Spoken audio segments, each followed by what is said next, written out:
اچھا، پنجابی کلام کا ذکر ہو رہا ہے تو ہو جائے سر پنجابی کلام ایک یہی پیش کروں یا کوئی اور پیش کر دوں؟ کوئی بھی آپ کو جو اچھا لگے. سبحان اللہ سبحان اللہ سبحان اللہ سبحان اللہ اج سکھ متراں دی ودیری ہے کیوں دلڑی اداس گنیری ہے لوں لوں وچ شوق چنگیری ہے اج نینا لائیاں کیوں جھڑیاں مکھ چند بدر شاشانی ہے متھے چمک دلاٹ نورانی ہے متھے چمک دلاٹ نورانی ہے کالی زلف تے اکھ مستانی ہے کالی زلف تے اکھ مستانی ہے مخمور اکھی ہیں مد بھریاں اس صورت نو میں جانا کھا کہ جان جہان کھا جانا کھا کہ جان جہان کھا سچ آکھاں تے رب دی میں شان آکھاں سچ آکھاں تے رب دی میں شان آکھاں اس شان تو شاناں سب بنیاں سبحان اللہ سبحان اللہ سبحان اللہ سبحان اللہ سبحان اللہ ما اجمل کا ما احسن کا ما اکمل کا ما احسن کا ما اکمل کا کتھے میرے علی کتھے تیری ثنا کتھے میرے علی کتھے تیری ثنا گستاخ اکھی کتھے جا اڑیاں کتھے میرے علی کتھے تیری ثنا گستاخ اکھی کتھے جا اڑیاں سبحان اللہ سبحان اللہ سبحان اللہ سبحان اللہ. ماشاء اللہ ماشاء اللہ سبحان اللہ. بہت ہی خوبصورت آواز سر آپ کی. سر آپ کے نام کے ساتھ ہمدانی لکھا جاتا ہے، اس بارے میں کچھ بتائیں. یہ ہمدانی ہمارے دادا جی کے نام کے ساتھ نہیں تھا. ہمارے والد صاحب کو ایک بزرگ خواب میں آئے تھے جی. ان کا نام تھا، انہیں کہا جاتا ہے ان کا نام بھی مشہور ہوا بانی مسلمانی امیر کبیر سید علی ہمدانی. وہ بزرگ تھے، ایران کے بزرگ تھے. ہمدان شہر ہے ایران میں، وہاں سے ان کا تعلق تھا. اپنے گروپ کے ساتھ آ کے انہوں نے کشمیر میں بہت تبلیغ کی، بڑی دنیا کو مسلمان کیا انہوں نے، اس لیے ان کو بانی مسلمانی کہا جاتا ہے. ان کی اللہ تعالیٰ نے ڈیوٹی لگائی نا وہاں کے، انہوں نے تبلیغ کی، اسلام پھیلایا وہاں پہ، تو ان کو امیر کبیر سید علی ہمدانی کہا جاتا ہے. وہ ہمارے والد صاحب کو خواب میں آیا تو پھر والد صاحب نے ان کی عقیدت سے نسبت سے رکھا یہ نسبت. اچھا، اور پھر آپ یہ سلسلہ پھر آگے شکر الحمد للہ اللہ تعالیٰ نے پھر بڑا برکتیں دی اس کلام سے. ٹھیک ہے. اچھا سر، آج کل نعت خوانی کے حوالے سے بات کریں تو ہماری یوتھ نعت خوانی کی طرف آ رہی ہے، اور نعت خوانی کا انداز بہت زیادہ چینج ہو چکا ہے. اب اس میں میوزک بھی ایڈ ہو گیا ہے. تو آپ تو ماشاءاللہ وہ ہیں، وہ پرسنالٹی ہیں جنہوں نے بہت سارے لوگ، آپ کی وجہ سے بہت سارے لوگوں نے نعت خوانی سیکھی.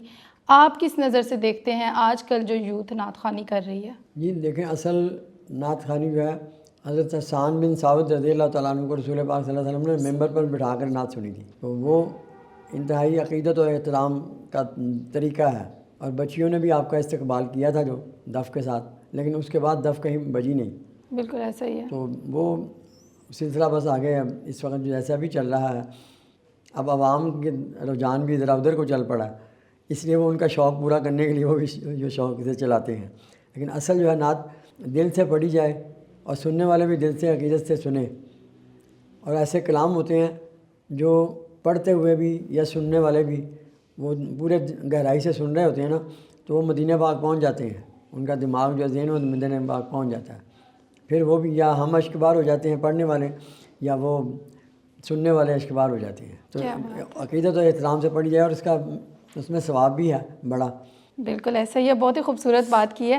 اچھا سر، آپ ان نعت خواہ میں سے ہیں جنہوں نے نعت کو ذریعہ معاش نہیں بنایا. آپ کا ذریعہ معاش کیا ہے؟ اللہ کا شکر ہے. اچھا سوال ہے آپ کا.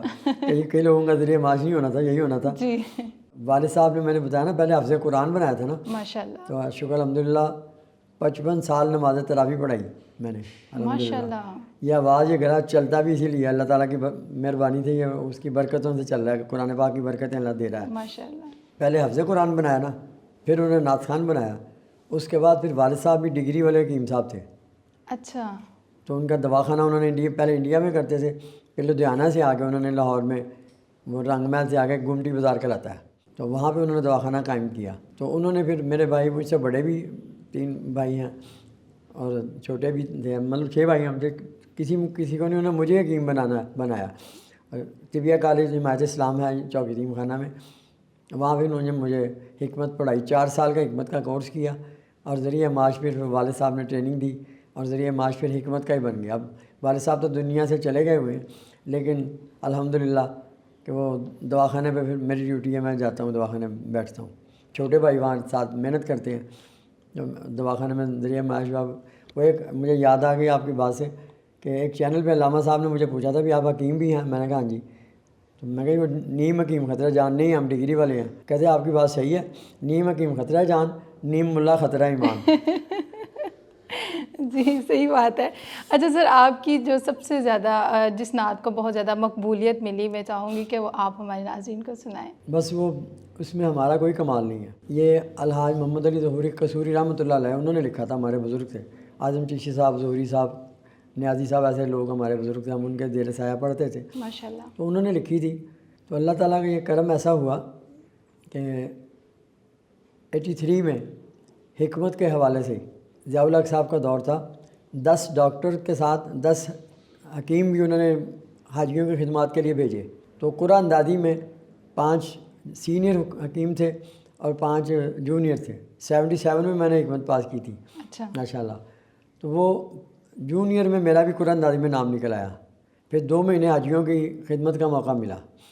83 کی بات ہے. حاجی اکبر اللہ نے عطا کیا، خدمت کا موقع بھی ملا. انہی دنوں میں ایک رات کو ایک دوست ہمارا گجرانوالہ کا، ایک سیالکوٹ کے گجرانوالہ کے قاری صاحب میرے قرآن پاک کے ساتھی تھے.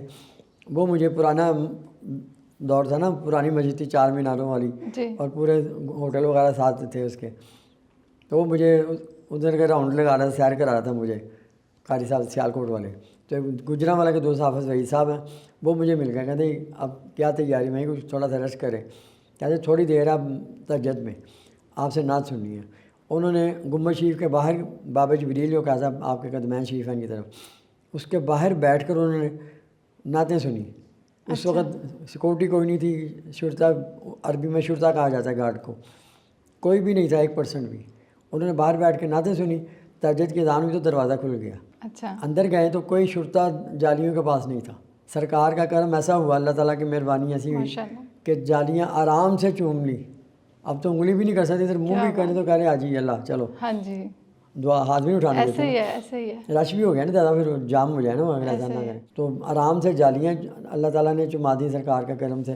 قدمین شریفین سے بھی اس وقت قرآن پاک کی الماری نہیں ہوتی تھی کہ ادھر چیرم وار کی طرف نہیں جا سکتے تھے. اس وقت جا سکتے تھے، اب نہیں جا سکتے. اب نہیں جا سکتے. تو آرام سے ادھر چوم رہے ہیں تو دوسرے دوست ادھر سے آئے کہتے ہیں ادھر بھی ادب بھی شرطا کوئی نہیں ہے. آپ نے قدمین شریفین سے بھی جالیاں چما دی اور چہرہ مبارک سے بھی جالیاں، آرام سے بالکل سکون سے. بھاگ دوڑ میں نہیں ہوتا جیسے دل کی گہرائی سے بندہ چومتا نا. اب تو خواہش ہی رہ جائے گی لوگوں کی. تو پھر اس کلام کی سمجھ پھر آئی نا. اس میں ایک شعر ہے نا، بس یاد رہا اتنا سینے سے لگی جالی، پھر یاد نہیں کیا کیا انوار نظر آئے. کیا بات ہے. وہ منظر پھر سارا یاد آ جاتا ہے. پھر میں نے شروع کی اس 83 میں. اچھا. اور PTV والوں نے پھر چلائی بہت زیادہ. ماشاء اللہ.